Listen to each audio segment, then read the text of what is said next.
Parkasaurus is a game I kind of passed on a few years ago. Looked neat, but I just didn't have the time. Plus, dinosaurs aren't real, so who wants to play a game about imaginary fantasy creatures?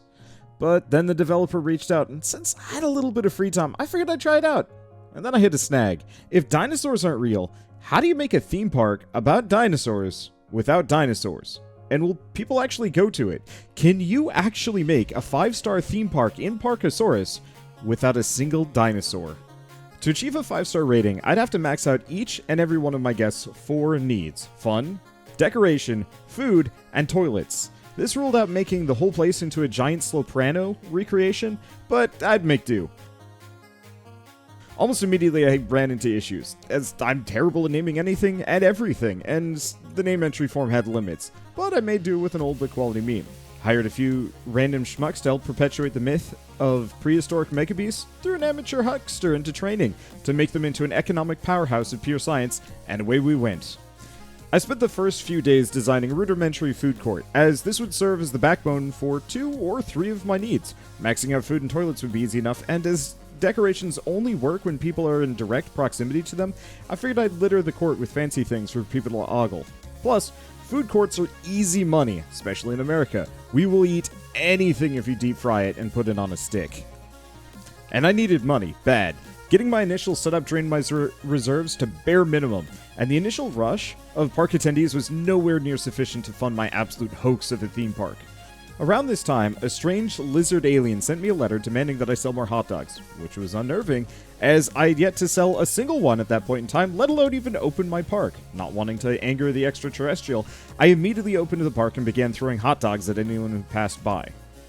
After fulfilling their request, they handed me 10 dinosaur hearts. Don't ask me where they got them. I don't know, and I don't want to know. So I sold them. I also have zero clue why the bank is so willing to drop fat stacks for them, but boy howdy they were. Coincidentally, they were also willing to buy raw science, which doesn't make any sense either. With an extra 5k in the bank, I went back to work. Wasn't enough, but it was plenty to keep the bankruptcy vultures away for at least another day or two.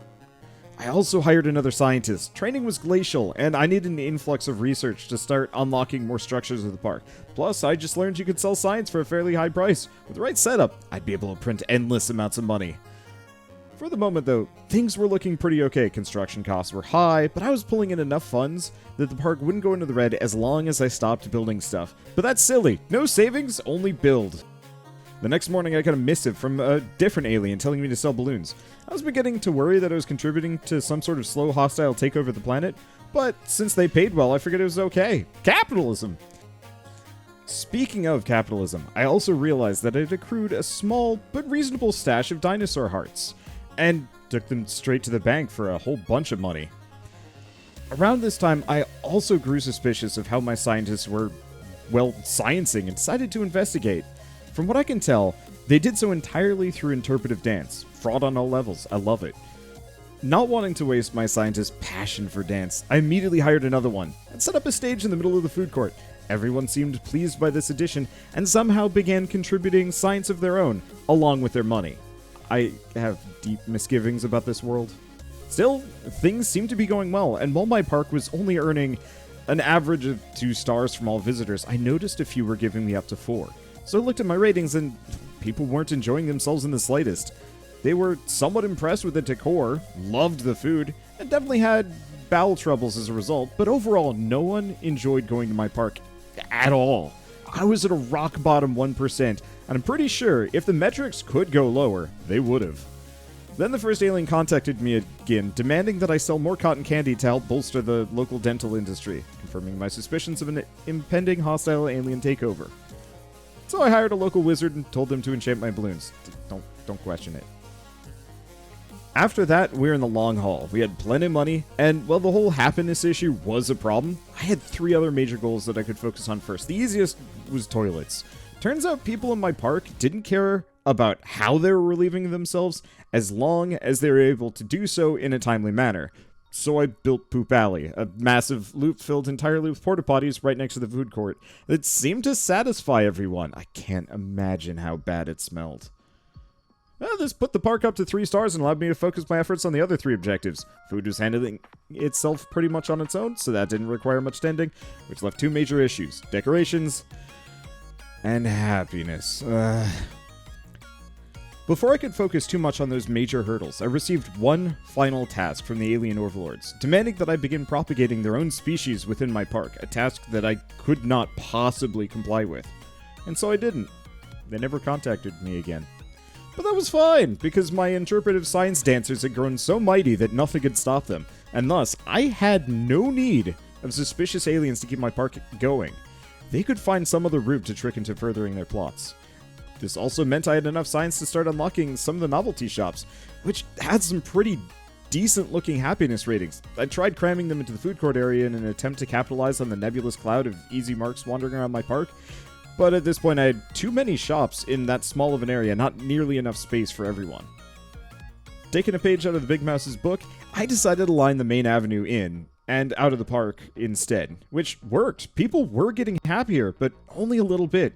So I made everything free, from the park entrance, to the food, to the cheap merch at the gift shops, which changed nothing. I was stumped. Who doesn't like free junk they'll probably throw away at the moment they get home?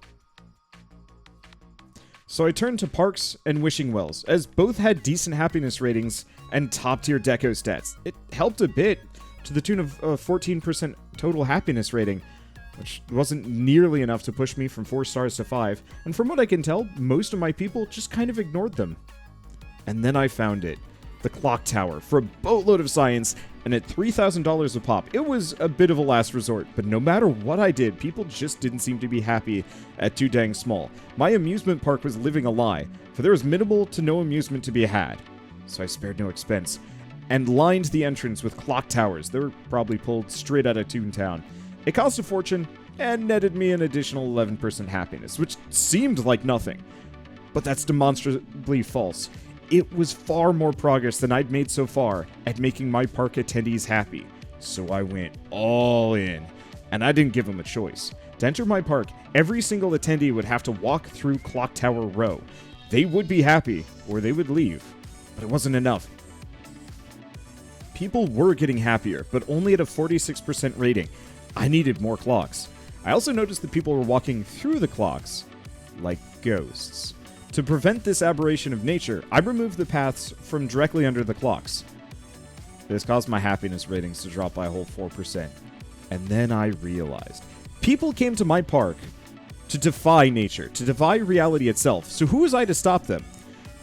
I got rid of the paths entirely and forced everyone to walk directly through every single clock on the way to the food court, and then even added some snacks, speed-boosting drinks, bathrooms, benches, and a gazebo to guarantee they would make it to the end before running out of energy. And it worked! Their happiness grew with every haunted clock hologram they passed through. And before they even reached my food court, they were truly happy. I had done it. A 5-star dinosaur-themed amusement park without a single dinosaur.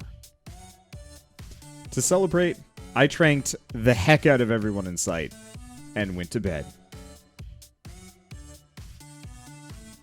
Alright, I guess that's going to be it for this little experiment.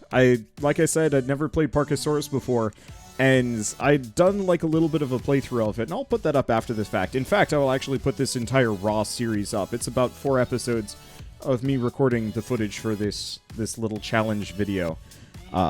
And so expect that starting tomorrow, but I don't know. I want to hear your guys' feedback. I don't do these things ever, and I'm trying to do a little bit more so, just to experiment, to give myself some freedoms, and to just experiment with the medium of, well, I guess YouTube, and YouTube videos and gaming content a little bit more, because there's some fun stuff to do, and I want to see what you guys thought of how this video turned out. Obviously, practice makes perfect, and I'm still kind of rough on this regard. But otherwise, you know, let me know. And if you have any other suggestions for cool challenges or weird dumb things that I can do in this manner, please let me know, because I'd actually like to screw around with this a lot more, because I think that'll be a lot of fun. But for now, thank you all so much for watching, and I'll see you next time.